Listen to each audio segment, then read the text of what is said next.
What I tell people now is exit planning is really just business planning. Yes. You know, what are your goals? What are your resources? How do you obtain enough resources to achieve your goals? And it's just following down a path like that. It's very straightforward. Hello, this is Elizabeth Mower, president of BEI. And I'm John Brown, the founder of BEI. Each episode, we take you into the world of exit planning, sharing the stories, struggles, and opportunities of business owners and their advisors. We'll get into this episode's conversation right after this. Are you looking to increase your exit planning work? Are you tired of reinventing the wheel with every client? Possibly looking to streamline the process? Then the BEI planning license is for you. Receive the industry's only plan creation software developed exclusively by BEI for BEI advisors. You'll also gain access to implementation tools developed specifically to keep the advisor team moving together. Get personal, individual training and support for your plan design concepts. Get started today by visiting exitplanning.com/license. That's exitplanning.com/license. Attract and engage your clients in the exit planning process.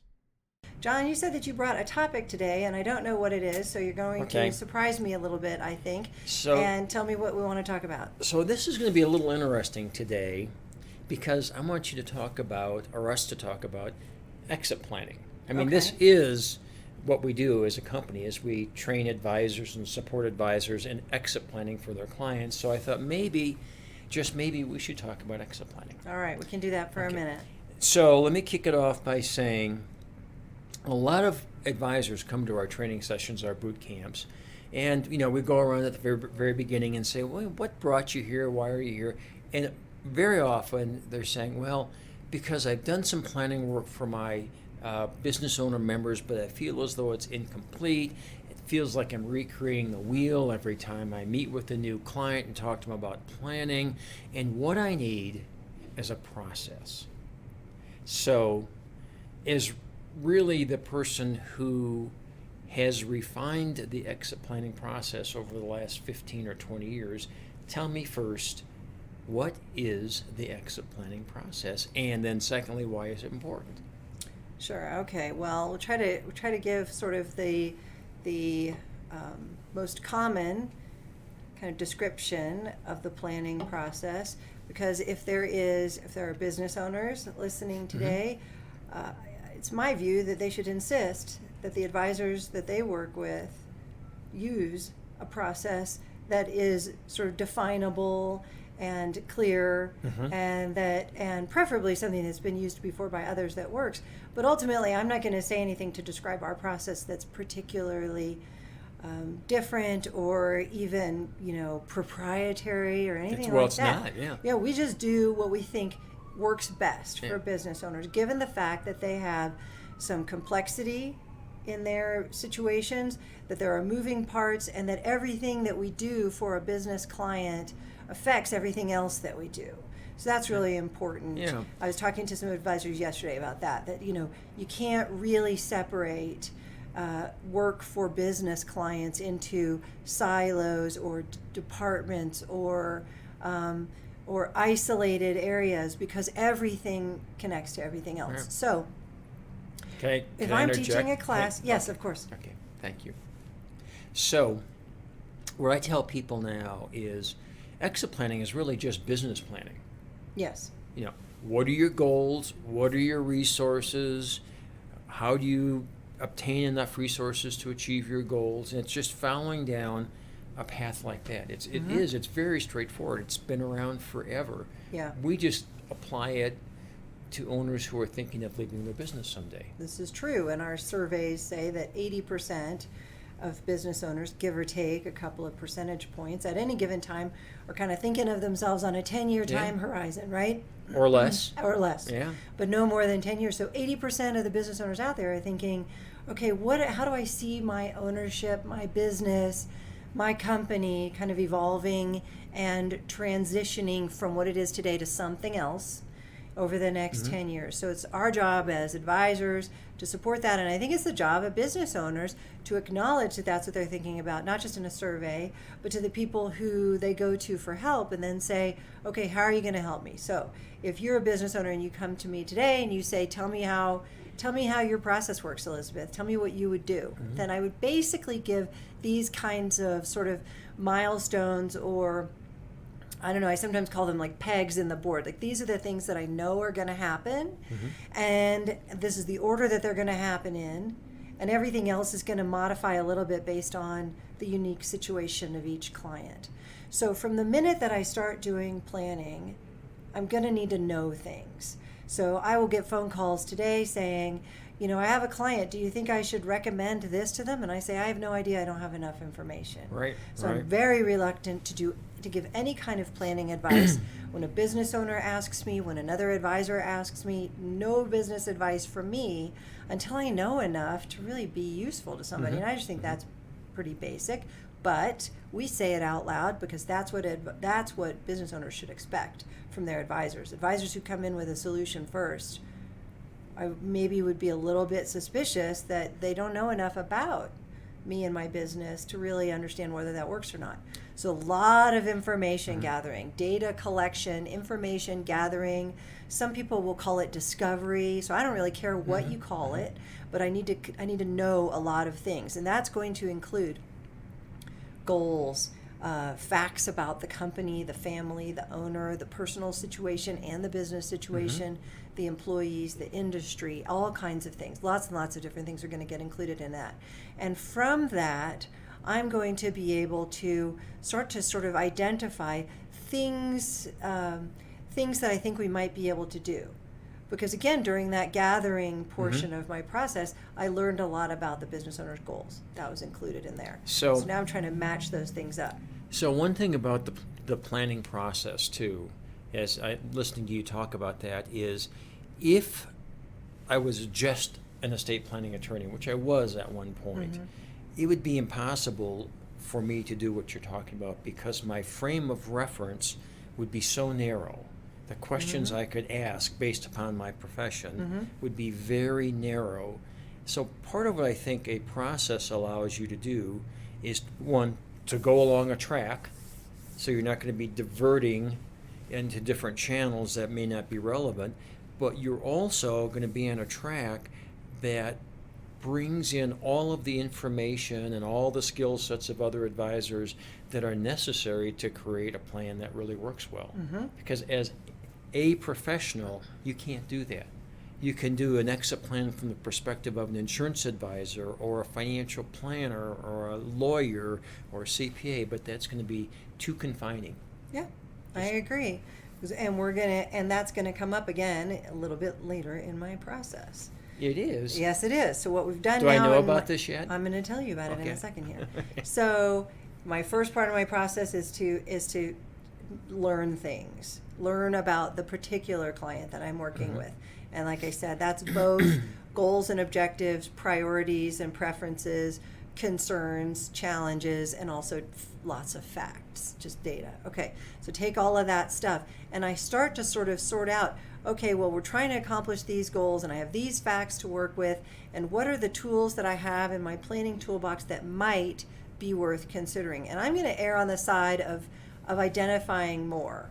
And I'm going to kind of work through my process for saying, okay, well, if I'm trying to achieve these goals and I have this information to work with, what are some ways that happens? Now, every advisor can do that.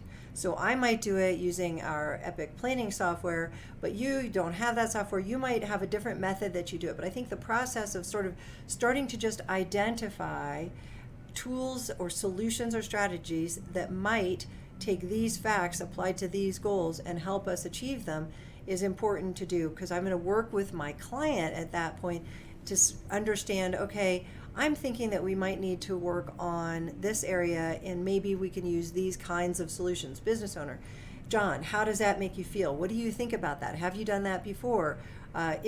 Here would be some pros and cons. So I want to get you involved as my client in my planning process. And if you and I are feeling like, okay, we've understood the situation and the possible solutions or action steps that might be beneficial. The next thing I'm going to do is I'm going to bring in those other advisors that you were talking about.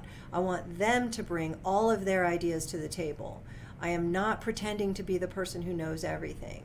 I wanted to start the process, but I need all of those advisors, everyone who's got subject matter expertise that is not my own, and I want them to put all of their ideas, good, bad, weak, strong, crazy, traditional, all on the table. And that's the way to do it, because what you're doing as the exit planning advisor at the beginning is not providing advice. You're not providing expertise.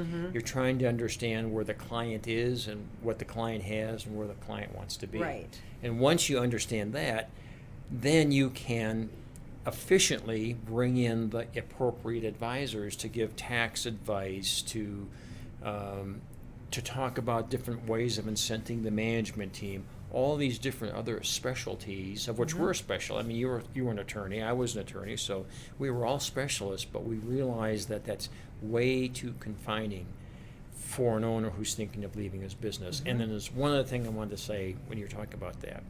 When you're gathering in all of these goals for the owner and facts, is that owners are wrong all of the time about the value of their company, the amount of money they want to live on, the likely return on their investments, the growth rate of the business, how long they're going to live. So, right, they're wrong about pretty much all those things. About all of and that. we all are, because none of us are specialists in all those different things you just named. So so I can say that as a lawyer, I know that because we've done thousands of exit plans, but I can also tell that to a client, and the client's going to say, well, you're just a punky lawyer.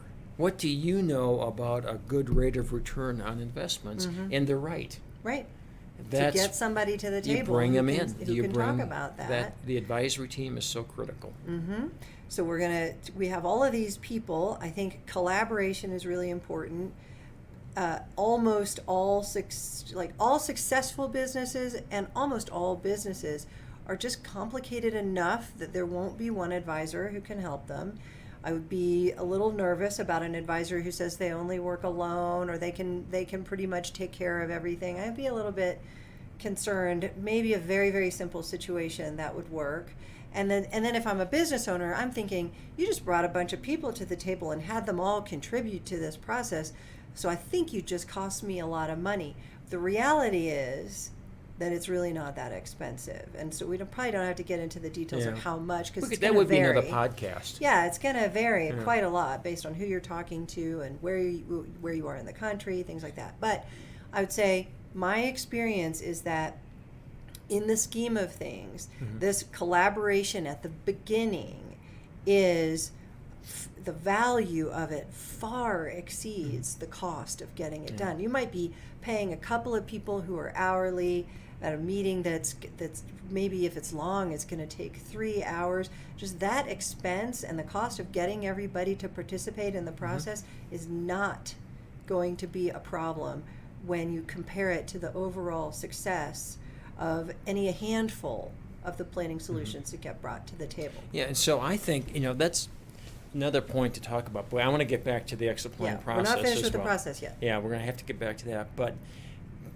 owners are concerned about that. I would be concerned about that. You're going to bring in 3 or 4 different professions, and you're going to talk about my situation. That's going to be so expensive. But it doesn't really come off that way.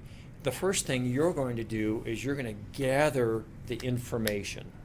Right, and we're only just going to do that do it once. one time, and just you are going to do that initially. And then we share it with everyone at the table, right? We might bring in somebody to help value or give us an idea of the value of the business. We might bring in a financial planner to make sure that we're clear on what the financial needs are going to be of the owner, and those would be one-offs. But by the time the advisors are going to start looking at it, again, the planning advisors are going to bring those advisors in as needed, and they're going to have the roadmap.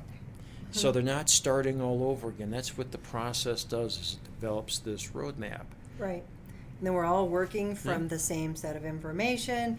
We all have the benefit, and especially if the person leading the process does not have a significant ego, it's extremely helpful to the client. Well, you're talking about me then. I can't say one way or the other, but what I can say is I know of advisors, and I won't name them, who want to be perceived as being the best, the top, the smartest, have the most knowledge or expertise or awareness of planning solutions.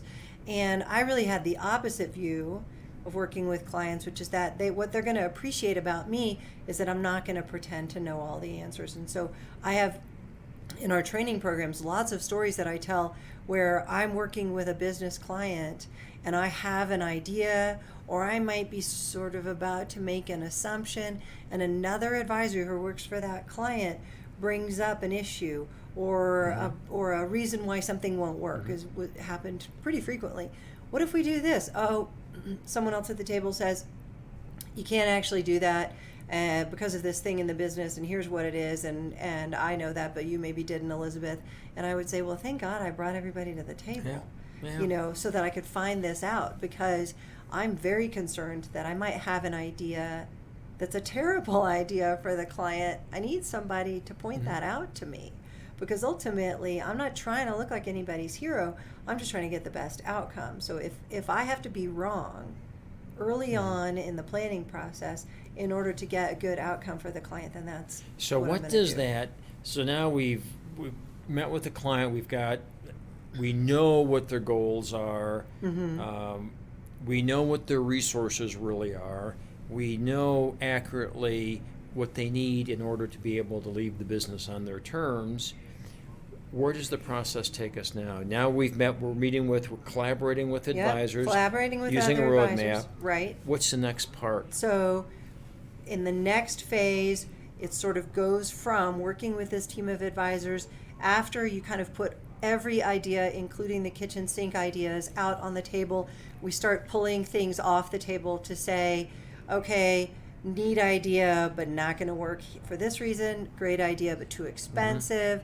Good idea, but probably needs to be more analysis before we can decide. So we have lots of different things. We're talking about personal solutions, internal business solutions, planning solutions. We're talking about all different kinds of things.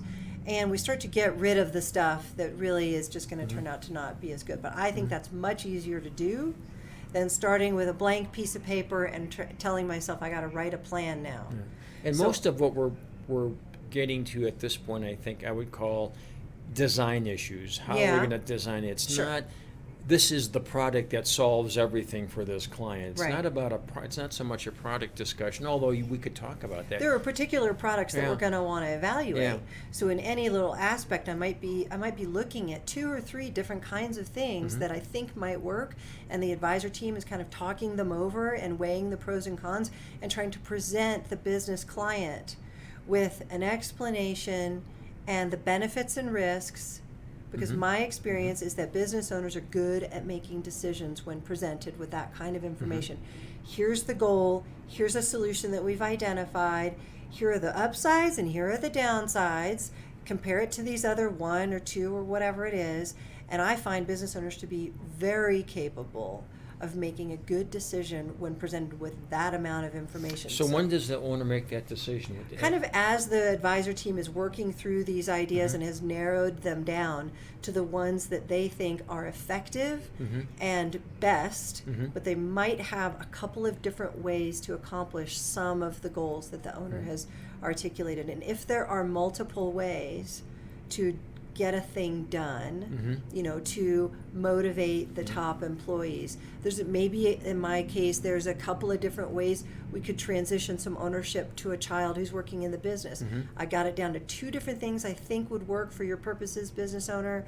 Let me explain both to you so that you can make an informed decision. So I'm trying to narrow it all down to things that owners can really feel good about making a decision if I'm going to put them in that situation. So you're going to take, in the process, you're going to take basically the joint decisions or thoughts of the different advisors.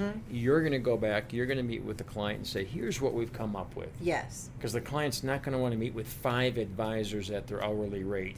Not hear really. what they're saying. And you want them, and business owners have short attention spans. We want them to get the information that they need and not have to listen to five of us explaining or, the idea of my process is to collect all of the advice in one place that is very consistent and very structured so that all of the different voices and temperaments and opinions of the advisor team are kind of pushed out, and just the solutions are there for a business owner to make decisions about. And they're probably also going to work one-on-one with some of those advisors on things that are highly technical or very specific to that advisor's expertise. So nobody's putting up a wall between a client and the individual advisors. I think there's a lot of working one-on-one with the client, talking to their business coach about this, and to their CPA about that, and to their estate planning lawyer about another. I think some of those conversations are best had if they are a direct line of communication. And then once we've narrowed down the solutions that are to be presented to the client, and the client, in cases where it's necessary, has made a decision, that creates, for me, it's a final written set of action steps. For other advisors, they don't do a final set of written action steps. They immediately start just doing the things that the client decided. I'm okay with both ways, because the client has gotten good information, has made the decisions they need to make, and now we're going to go. There's a little step there at the end where whatever we did decide, I need to get people who are going to be affected by these planning solutions on board. Meaning advisors or employees? Might be employees. It's really stakeholders in the plan implementation. So this could be employees, could be my co-owners, could be family members, could be a spouse, could be a bank. Could be the bank. Yes, it could be any number of parties that are going to be affected by the things we came up with. Because if we just go in our bubble and make a bunch of planning decisions and then come out and start implementing, we've maybe left a little step out. So at the end of the process, and I like it at the end, I don't try to bring it in too soon. I want to get people involved, and there's probably an entire episode on how to do that. But once I've done that, then I think we're going to move on towards implementing over a schedule that might take years. And so with that, that's where my process would end. And so maybe that's where we should end this podcast. Right. And why do we have this process? Yeah. Because it helps our clients, right? And gets better outcomes. Great. And in the end, that's why we plan, right? That's why we plan. Thank you. Thank you. Thanks for listening. Join us for our next episode. For more content like this, please visit exitplanning.com.